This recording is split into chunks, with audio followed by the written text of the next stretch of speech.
Gut health starts at birth, when the start of our microbiome is supposed to be seeded by exposure to our mom's microbiome as we pass through the vaginal canal. But because of our 34% national cesarean section rate, which causes us to bypass that healthy dose of our mom's local organisms, many of us fundamentally missed out on that initial beneficial inoculation even at birth. Breastfeeding then further increases your microbiome and diversity, but many of us were bottle fed. Our early childhood environment then plays a crucial role in the formation of our microbiome. Growing up in the country or spending lots of time outdoors getting dirty, having a safe environment, and a pet or farm animals all play a protective role, while stress, antibiotic exposure, and a diet that's low in a wide variety of nutrients, fibers, and healthy fats all negatively impact that microbiome. As adults, the factors that influence our gut health then begin to compound until for most people there's a regular onslaught of gut damaging factors happening simultaneously most of the time, with added insults here and there. For example, the antibiotic for the urinary tract infection, the ibuprofen every month for period pain, or the wine binge with that breakup. These seemingly unrelated habits and life exposures can add up to gut trouble, and it doesn't take much disrupting to do some significant damage. One big area that really harms our gut is industrial diets. A proliferation of studies has shown that what we eat has a direct impact on the integrity of our gut lining, as well as what species of microorganisms are inhabiting our gut. When it comes to diet, it doesn't take long to alter the microbiome unfavorably, and diet is the key to maintaining diversity. Eating a diet of highly processed foods for just 3 days has been shown to have a detrimental impact on gut health, while such a diet for 10 to 14 days has been shown can reduce your microbiome diversity by as much as 40%. Compare this to those who eat a traditional whole foods diet, who are up to 40% more resilient to stress and mental illness than those who eat a processed diet. Isn't that phenomenal? It's no wonder then that a shift in the Western diet for the worst in the past few decades has corresponded directly with an increase in depression, anxiety, autoimmune diseases, hormone problems, and obesity.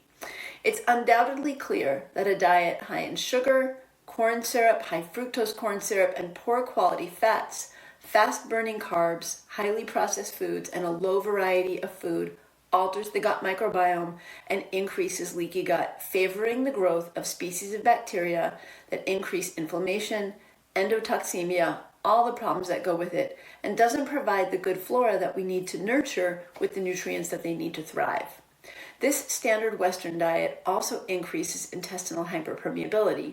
A meat-heavy diet, for example, increases the abundance and activity of microorganisms that have been linked to inflammatory bowel disease and endometriosis and other problems associated with inflammation, while foodborne environmental toxins, including industrial additives, artificial sweeteners, nutritional deficiencies, and inflammatory food triggers like gluten, can all increase intestinal hyperpermeability, as can deficiencies of gut protective nutrients like vitamin A, zinc, iron, and vitamin D.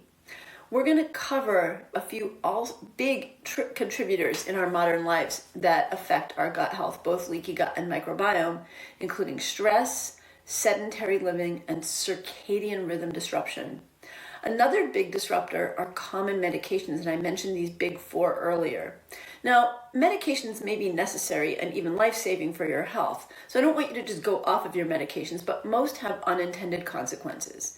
And when it comes to antibiotics, proton pump inhibitors, non-steroidal anti-inflammatory drugs like ibuprofen, the pill, and Tylenol, I guess that's the big five, the consequences are damages to your gut ecosystem and infrastructure. We're going to talk about these in week 3. But anything you can do to come off of these, if you don't require them, is worth talking with your medical provider about. And on my website over at avivaromm.com, you'll find alternatives to period pain medications and others. Many environmental chemicals, interestingly, also interfere with the work of the microbiome, sabotaging your body's ability to get rid of toxins. So pesticides, herbicides, glyphosate from GMO corn and other foods, environmental chemicals can negatively shift the microbiome.